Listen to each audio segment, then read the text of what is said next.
Good afternoon, everyone. On behalf of the National Glass Association, I'm Sarah Neiswanger, Associate Director of Industry Engagement, and thank you for joining us for today's Thirsty Thursday webinar featuring Jody Martinez of All Star Glass and my colleague at NGA, Jenny Chase.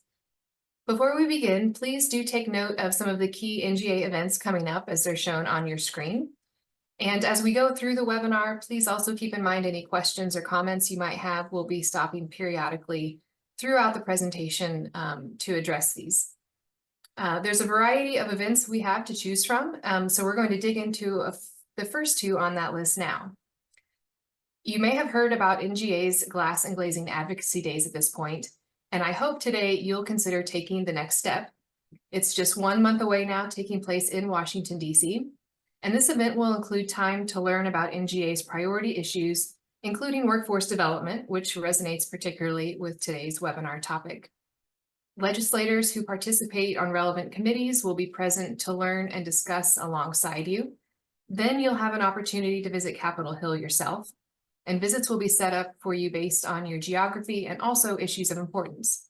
So this is a really unique opportunity to educate those who are making important decisions and rely on people like you to inform them on the what's and whys behind them. So take a look and head to the advocacy section of our website as well, where you'll find more information on our priority issues and legislation that has been impacted, along with talking points.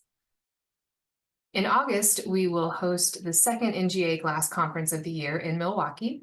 So for now, just mark your calendars and registration will open on May 30th.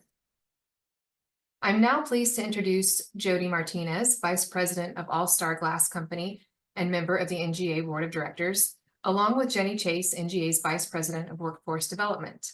Good afternoon, ladies. Hello. Hi, everybody. I am Jenny Chase, and welcome to this Thirsty webinar on recruiting the next generation, specifically talking about our high schoolers. Jody, thank you so much for joining us. I know you have a lot of experience in this area, and for many of us, this is a new endeavor. So I appreciate you taking the time to share your experience about talking to these kids about the career opportunities in the glass and glazing industry. Of course. Yeah, have you. So maybe just to familiarize us with what your company is doing, tell us a little bit about what All Star Glass is doing specifically in the area of recruiting high schoolers. Okay, so it started a few years ago, pre-COVID. I would say 2016, 2017. In our area, there was really a lot of talk about the workforce shortage. And while our company in particular has never had too much trouble filling, open spots, we have a really good reputation for having a good culture. So I think we're a good company to work for. So it was a little concerning to hear that, because maybe we weren't feeling that urgency as much as some of the other trades in town, and then a lot of the other glazing companies. So at that point we were like, oh, so we started to get into it a little bit more. And I think that's about the time I met you, Jenny and Sarah, and got on the phone with NGA and was like, have you guys heard this? Do you know that there's like a workforce shortage and we need glazers coming up? So at that point, Dan and I just started going to a bunch of events. We made sure we went to the, state of the city, state of the county, any chamber of commerce meetings. We would even go to some of the school board meetings. And at that point, we were just inviting ourselves. Like I would just, try and catch on the news or, on social media when some of these events were, and just to educate ourselves about the workforce shortage and then what we can do about it in our community. So then we started joining committees, specifically the Workforce Development Committee with ABC, which is Associated Builders and Contractors. And then we also played a little bit with the AGC Workforce Development Committee. While I wasn't on the committee, we participated in everything that they had to offer and went to everything that they produced. And again, mainly that was just to educate ourselves and figure out, what does workforce development mean? How can we contribute positively? Do we really need to get involved or not? And well, the answer was clear. We definitely need to get involved. And so we just, at this point, we're on every email list for every school district in the Eastern Washington. We do a lot of business, or not a lot of business, we do a lot of work with the different school districts and different GCs too. So we're embedded in different ways with the school districts in our state. And that helps, that absolutely helps, because, maybe somebody from the facilities department at District 81, well, they're going to know who to talk to for that project that they've got coming up, or they know who to talk to for the CTE program and the different events that they have coming up for career night or something like that. So it was probably 2019 when we went to our first workforce development breakfast. We were just attendees at the time, and we heard of Running Start for the trades. And that was something that a couple of the different CTE, which is Career Technical Education, or I can't remember what it stands for now, but everybody has it. And it does encompass construction and automotive and the different trades. So we heard about Trades Night.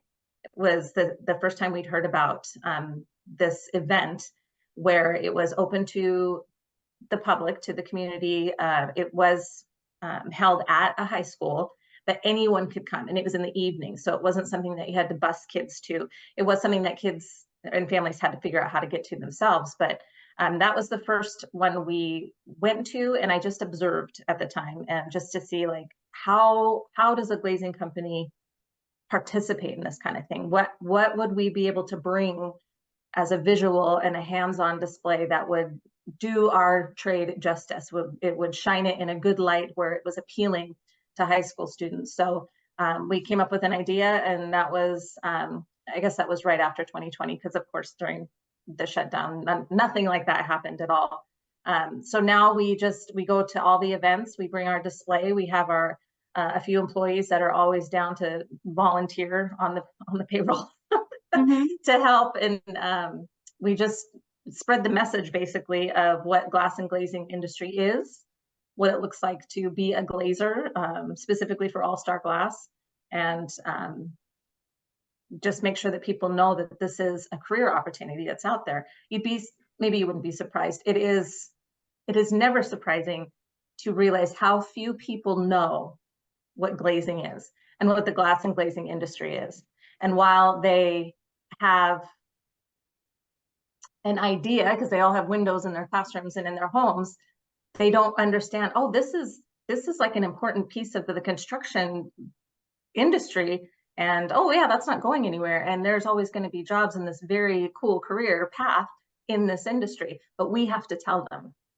Right. So backing up just a little bit, I realized we kind of just dove into this topic, but thank you for everyone who's attending. I'm going to be asking Jody various questions, throughout this discussion, but this is a webinar for you. So if you have questions, we're going to periodically stop and answer those questions. So please use the, Sarah, I think it's either the Q&A or the chat function to ask a question, and we'll stop every few minutes to answer those, because we do want this to be a dialogue and a learning opportunity. Sarah, is it the Q&A or the chat that you'd like to go first? Yeah, both are good. And actually we have a question that's relevant already, if that works for you to. Oh yeah. If you have a question already, let's just dive in for sure. Okay. So the question is not to get ahead, if you plan to go there, but what have you found useful to include in your displays, Jody? Okay. So I think Jenny has a couple of pictures, because we did do a little presentation at the last BEC. And so we had a display that was made of wood, and I think it's in the magazine too, some pictures of that, where kids could actually, or anybody could try to install glass in curtain wall and storefront. Yeah, so you see over with the people in the picture, that was our original, that was Trades Night Display 1.0. Then the other one was our newest, or is our newest version of this. This was what our fab shop put together, because I think they were sick of disassembling that wood one. because it was like a square. It was just real basic. So this one that you see with no people in the picture, it does have curtain wall. It has storefront. It also has some areas where it's not glass. It's like a Mapes product.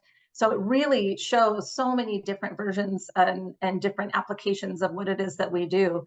And this doesn't have to be taken apart. It fits on a regular hand truck, fits through most gymnasiums with, if you have the double door. It's heavy, but it's super easy to transport, honestly, if you've got a good sized hand truck that can wheel in and out. So we have this. We don't always bring this because sometimes it just doesn't make sense. Maybe there's not the hands-on aspect, like the career fairs, or if we're just going to visit a high school and a specific group of kids, like senior advisory, that kind of thing.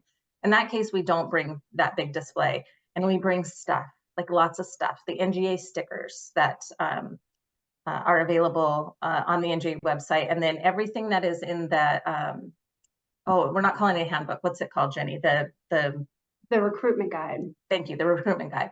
Everything that is mentioned in there that NGA offers, we have on hand, and we take it to the high schools. We take it to any of the events. We take it to the classroom. So the kids, they love the stickers. The adults love the stickers. Honestly, there's so many teachers that grab stickers for so-and-so when you know it's for themselves. They love it. Any of the postcards that you can order that talk about what a glazer is. This is the latest. We call it a one-pager from the NGA. And this is something that we have pushed out to all of the counselors so they can post it on their own websites and maybe in their offices and their classrooms or cafeterias. But I printed those off, and I bring these with me everywhere. So stuff that you can hand to the kids or to the students. I always bring my business card. And the other thing that I bring, and I'm not sure I want to mention this because I'm going to give away all my secrets and my resources, but I basically reached out to all my vendors and said, here's what we're doing, and I'd like to give away some stuff. So my vendors send me stuff from their companies, like pens or cool little tools. I think it was Vitro sent me some beanies recently. Those are very popular. And what I do is I tell the kids or the people that are taking it, yeah, so this is what All Star Glass does. Here's what it looks like to be a glazer with All Star Glass. Here's what we're hiring for. Here's what we're promoting. Oh, and there's other avenues in the glass and glazing industry. You could work for Vitro Glass. Here's a beanie from Vitro. There's actually lots of opportunities in the manufacturing area.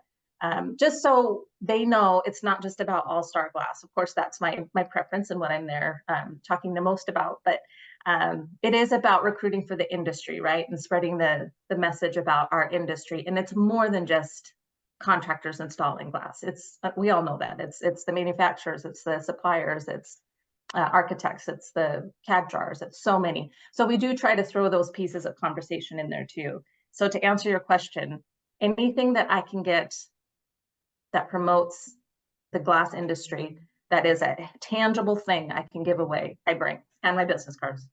Right. So Jody, just to back up a little bit for those on the call who may be brand new to this. And to define a couple of things. So within the high schools, you have the academic track for kids who are looking at going to college, and you have what you refer to as CTE. So that's career technical education, what some of us of a certain age group might refer to as VOTech. That's Yes. what we did back in the day. For kids who might be more interested in going in the trades. There is a construction pathway within career technical education that preps kids for jobs in the construction trade, and glass and glazing, particularly installing, would be applicable to that. Mm-hmm. One of the issues is that the high school career counselors aren't necessarily aware of glazing as a trade within that construction pathway. So, when you're looking at even connecting with a high school counselor to say, hey, I'm a glass company, I'm looking to educate kids about my industry. I'm looking to recruit kids to my company. How were you able to even take that first step to even find out about a trades night? So it's multiple steps, right? You've got to connect with the high school, find out who to talk to, participate in these career fairs like trades night, follow up with things like a one-pager that the counselors can be giving out to kids who have expressed interest in these CTE classes.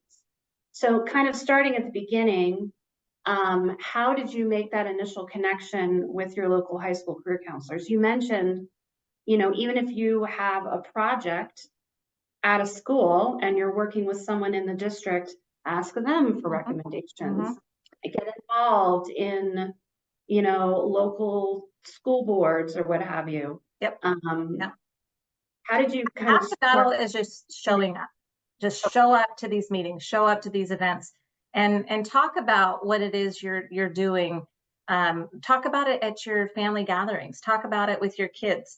So this all started 2016, 17, as I mentioned, and that was about the time that my kids were in high school and graduating high school. So there's my little into their school district, right? So I knew their teachers, I knew who to contact at their school. It will catch on like wildfire. The minute you make it known that you want to get in the schools and you want to participate in helping kids with the career path, you will not have to do a lot of work after that point. The first or second time somebody knows that you're interested, it's going to spread like wildfire.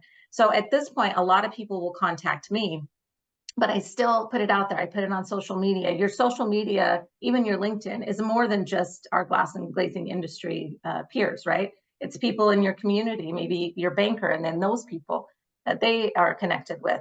So it's really more about just talking, making sure everybody knows what it is you're up to, what you're doing, and then asking for referrals, asking to get invited to certain things. Another big help is being involved in one of the organizations, a trade organization in your community, because they are doing those things too.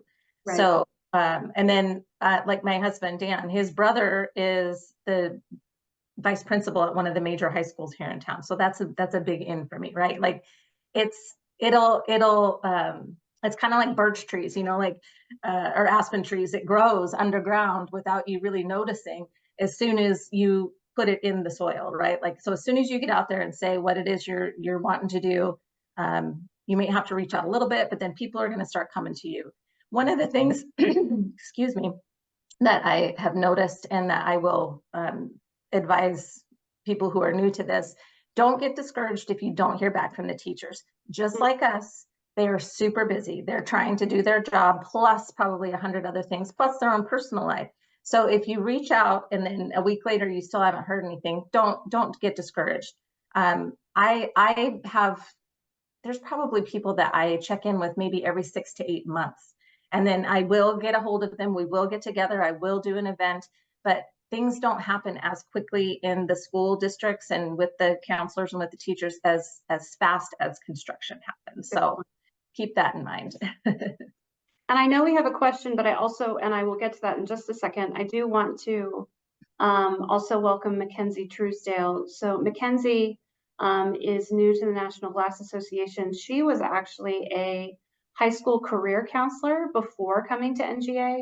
So she was the person that you all are trying to reach. Mm-hmm. So Mackenzie, before we move on from this topic, could you, from your perspective, offer advice to companies who are looking to make that connection and build that relationship with a career counselor? What advice do you have to offer? Yeah, so I would say, it's really specific on where you are and what your school districts look like. So some school districts may not have a career counselor, and they just may have a counselor that handles like this career as part of their job. So even just calling the front office and asking if they have someone whose job is to post about openings for positions that high schoolers can apply to, or someone who organizes job fairs, they will patch you through to the person in charge. And often I would get back to them in the same day and answer questions, and then they would come in person and talk and organize a time to meet with students and who else they could talk to within the school, like a CTE teacher. So it doesn't necessarily take, I guess, from my experience, it's just a little research on who to call, who to email. You could go within the whole county. Some counties I know will have one specific person that will do every school for the whole county. And then some counties have just, like me, I was specific to my one school, and every school in that county had a career counselor. So emails definitely are always responded to. Showing up in person to talk to career counselors or teachers. Teachers would be after school. They would appreciate that more than going during the school hours. But I definitely had people show up during school to ask how to get involved, what information they could give to be given out to students and parents if they had questions that related to their career after high school, if they didn't want to go to college or needed to work during their high school careers. Okay, cool. Thank you. Sarah, we have a question. And Edward is sharing information. I love this. Thank you. So a question, Jody, why or how did you choose to target high schoolers primarily versus vocational schools? Yeah. And And that's go ahead. Oh, and just follow up, did you run into any roadblocks there? And maybe those individuals were already too focused in a trade? Okay. I don't only focus on high school. That's just what we're talking about today. And that was the first resource that NGA decided to focus on when it came to putting together this guide for how to reach out. That's just the first audience that we picked. No, we're all over the place. We are doing a job fair for the big local news station next week, and that's not high schoolers, that's anybody. So I didn't choose to talk to high schoolers. It's just maybe an audience that we all in our age group and professionals know that let's talk to them because they are up and coming. They are going to be the future leaders while we're still in it, right? So let's make sure they at least know what glass and glazing is. While a lot of them are not necessarily making those final decisions about their career path. Good God, I've got 2 adult children of my own, and they're way past high school, and yeah. So I completely understand that talking to high school students is like throwing seeds out on any kind of soil, because we're not even sure what the soil is like, but we still have to do it. We have to make sure that they know that we're out there and that this is a career path for them. You know, they all have parents, they all have families, right? So who knows who they're going to tell about it. So to answer your question, I didn't pick high school. It's just it's an audience that I can get into, and they're eager to hear what we have to say. So that's another thing. But there's lots of ways to spread the news about glass and glazing. Absolutely. And if you guys check out the chat, thank you, Edward, for your contribution about there are VOTEC schools where they'll bus high school kids there to get additional education about the trades. When we at NGA were looking where to start our workforce development efforts, we did talk to a lot of member companies.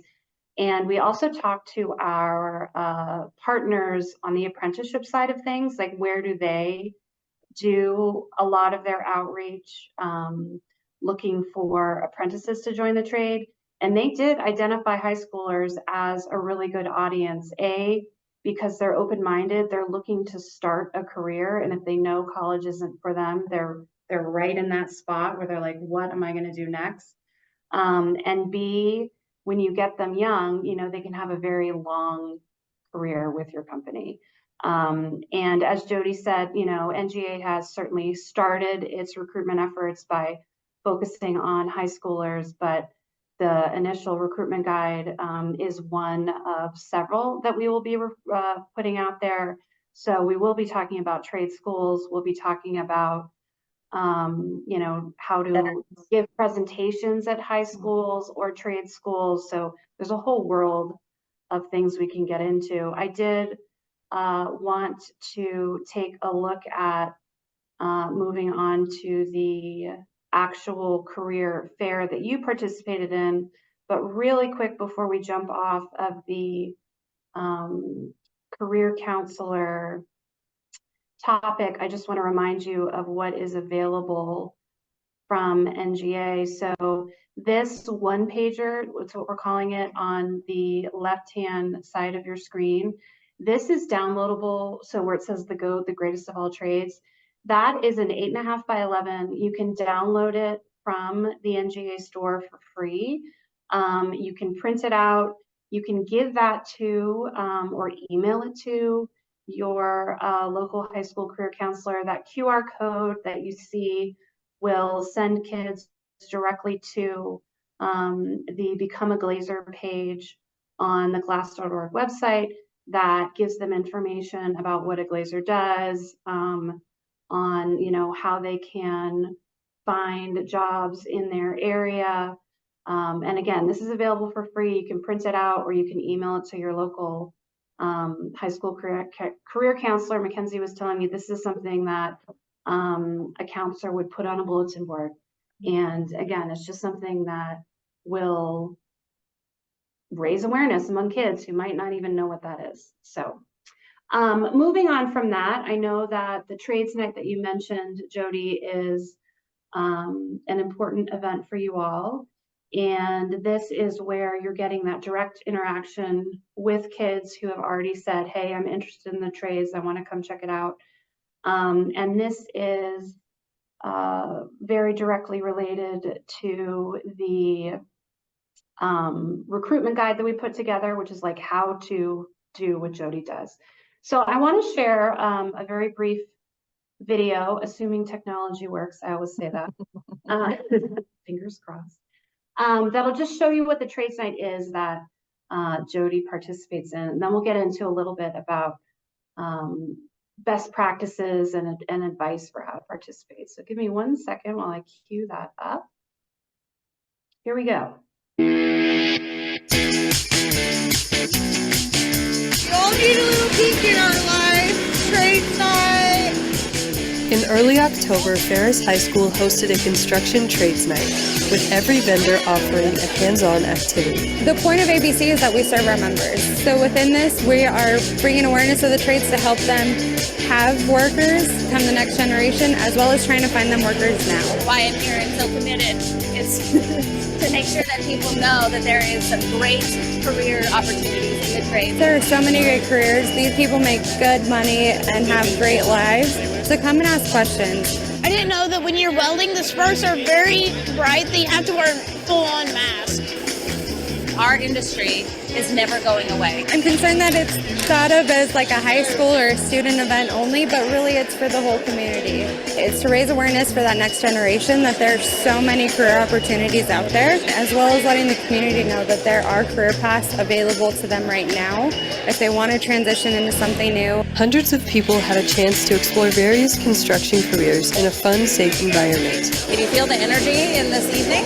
It's so great. Obviously, we love to see a high number of attendees, but really if we just inspire some people to really explore what's available to them, I think that's a success. In the end, everyone got an inside look at the construction industry. I got to watch kids fall in love with the rest of their life. They just knew that they were going to do it forever. I think it's pretty cool. I feel really lucky.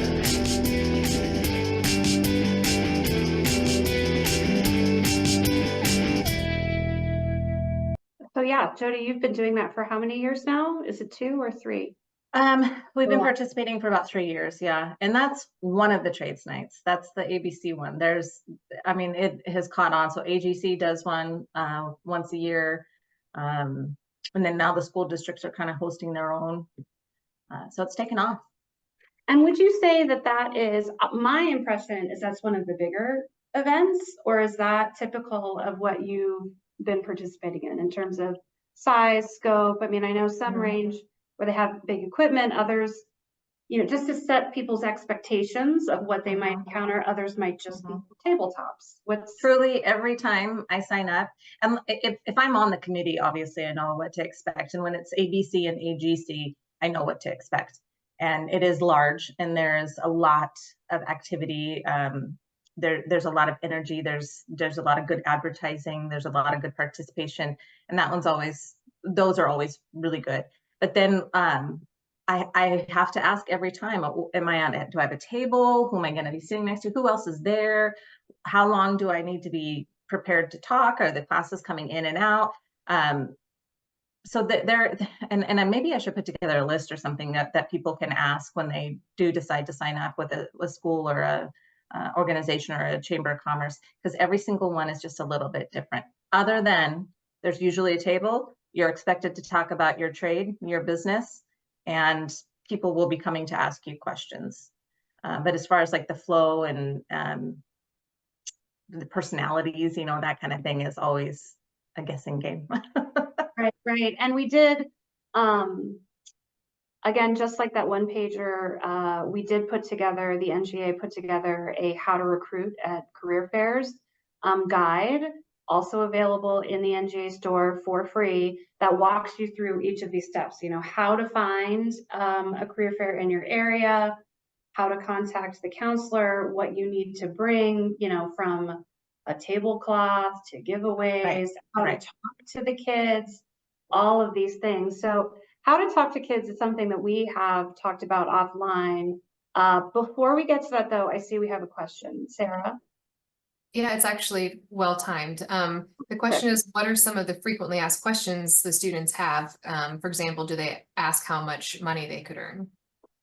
Of course they do. It's interesting. I would say maybe 50% of the kids ask about wage. And that really depends on, I guess, the school, the demographic that you're in. Because some kids, that doesn't really occur to them yet. Like they're not even sure what the value of $1 is, or what it means to make a certain amount of money. So it does come up. We do get asked, but I find that with the high school audience, that's not the most important question that we get asked. More, it's about, what do you do? What is it? Do you have an apprenticeship program? Do I have to test to get in? Can I have this tool? Can I have this sticker? Right. Well, and it's funny that you say that, because when we were thinking about giveaways to have available to people, you wouldn't believe, I know it seems like a small thing when we're like, oh, we're making stickers that you can, again, get in the NGA store to give away. These kids go crazy for this stuff. If you give them a sticker, are they going to become a glazer, a project manager, an estimator? Not necessarily, but the goal of these stickers is exactly what Jody's saying. They'll see it, they want it, they'll come up to you and ask, and you have an opportunity to have a conversation. So having that conversation sometimes is easier said than done, because I think, I wrote about this very recently, and Jody, we've talked about this, like teenagers can be hard to talk to. Yeah. And even though they're there and they're interested because they're present, it can be challenging. And some people, frankly, don't even know how to talk to teenagers. So talk to me about that, Judy. Or do you have any advice, about talking points? Like how do you engage kids? Who are the type of people that you want manning your table? Like, how do you establish that rapport? So definitely friendly people, right? But we've have some very friendly glazers that will help us with different events. And like one of them in particular looks just like Santa Claus. And so while I think maybe that's a little intimidating, the kids love him, right? They love having Ken help them, install a piece of glass. And and they always wear their work gear, their high vis. They dress like glazers because usually they're just coming off of work and that's what they have on anyway. And then I try to be friendly, but not overly friendly, which I definitely have the capacity to come on way too strong. So I have to kind of hold myself back a little bit. Dan is almost always with me, and he's a good balance. And honestly, we've done so many of them now. You can kind of tell when the kids come up if somebody's going to be real talkative, or if someone clearly doesn't want to talk to a man, they want to talk to a woman. And we'll just kind of get a feeling based on eye contact, maybe their body language as they walk up. One of the things that I always do is I try to notice something that they have on. So if it's like, I don't know, anime sweatshirt, or if a girl has, I don't know, cool earrings on or something like that, I always try to come up with something to engage who they are there that doesn't really have anything to do with being at the trade fair or being a high school student. That is just a connection. That usually works. Sometimes it doesn't, especially I've noticed, and forgive me if this, I hope this isn't offensive to anybody, but it is what it is. But when you go to some of the alternative schools, I know somebody asked about the VOTEX, I said it, VOTEC, vocational high schools, or the technical colleges and stuff. They're kind of all encompassed in the same group of high school recruiting ideas anyway. But there are students that are in different kinds of classes, or that are considered alternative high schools, where you got to be real careful about how close you get to them, how much conversation they want to have. And if you just stop for a second and just let them kind of lead the way, you can adapt pretty quickly. If they take their headphones off and look at you, then okay, they're interested in talking. And they may not be a future Glazer, but you don't know who they know that might be able to tell about it. So everybody deserves the conversation. Everybody deserves the speech, right? On how to approach them. It is tricky. It is finicky, but it's 100% doable. 100% doable. Google it. Go to TikTok. That'll tell you how to do it. That's true. That's very true. Can we also talk a little bit about expectations? I mean, as wonderful as it would be to participate in a trades night and, 2 weeks later hire 5 brand new lifelong Glazers, that is not reality. So what are some realistic expectations from engaging with your high school counselor, participating in trades nights? Like, so it's 2 questions. What are some realistic expectations, and why is this so important? Realistic expectations are you're not going to hire a lot of high schoolers, if any, right? So just keep that in mind. There are going to be events that are fantastic and you leave just on a high and you feel like you've made some awesome connections. Even the counselors are going to connect with you later, and it just feels great, like time totally worth getting out of the office. Then you're for sure going to have those events where you're like, this was a waste of time. Yeah. This is a total dud. So the last big trades night we went to, the weather was horrible. And I think maybe the advertising just didn't happen as much or in the right places. And so there was more vendors than there were participants. And, at first we were all like kind of irritated, but then, we ended up talking to each other, and then we shared apprenticeship stories with the union across from us, and we're not union. I mean, there was definitely some camaraderie and some building of the industry conversation. And I know we all left with our energy still pretty high, because while it wasn't because we were talking to kids and had this amazing recruiting night, we were still in it. We were still in the dirt. We were still tilling the soil. We were still doing good for the industry and for the future. So be prepared to pivot. Be prepared for rude kids. Be prepared for, this is a good one too.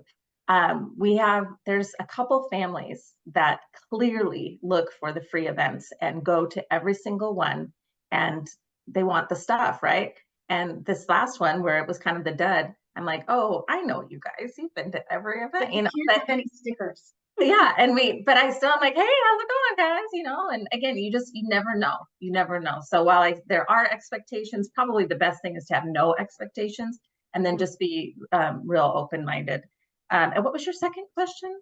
Why is this important? So if you're not necessarily going to hire, that's really the goal for all of us. If why am I participating in these high school events if I'm not necessarily going to hire? Why is it still important? Well, Glass and Glazing has provided for my family. And in that, we've been able to provide for other families. We've built this business of these amazing glazers who have families and have these amazing lives because of Glass and Glazing, right? Not everybody knows that that's a thing and that's an opportunity.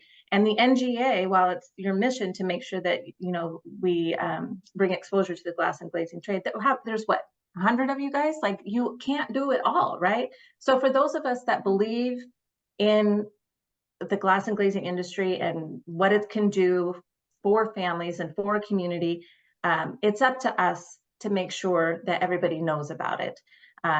So yeah, knowing that we may not hire anybody this year from a high school that we were at, I know for sure at least 10 people at every single event now know what glass and glazing is as an industry, and they will never unknow that. And who knows what they'll share with other people, and it'll spread like wildfire, like I said. So that's why it's important.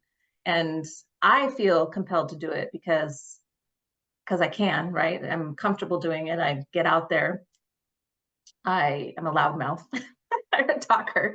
And some people are not comfortable with that. But if you feel just even the littlest spark, a little push to, maybe I could do that, get out there and do it. Somebody has to. Somebody has to do it. And the more of us that are out there talking about it, the more interest there'll be in the career, which we all know is not going away. Glass is not going away. And we've talked about the ripple effect, if a kid who was introduced to glazing at a trades night might tell their dad, and their dad might tell one of his buddies, and his buddies might tell, and who knows, it might come around full circle. And as someone is saying in the chat, it is a wonderful space, and it's our duty to share it with the next generation. And that's one of the things that I personally love about our industry is we know how awesome it is, and we know how great it is, and we know how it's provided for our families. And we have the opportunity to share that and hopefully also to grow our businesses. Mm-hmm. Are there any other questions that Jody can answer while we have her? I see one just popped up. So ask me specific things. So if you've got any specific questions for either her or Mackenzie, again, who comes from that environment, let us know. Yeah, there's one kind of a little bit with the mentorship concept, taking it one step inward. No matter the age of the new hire, have you had to target certain employees in the shopper field that can take on the green employees each time they are hired? And do you find you need to compensate them differently for adding that extra duty? Oh, good question, Jody.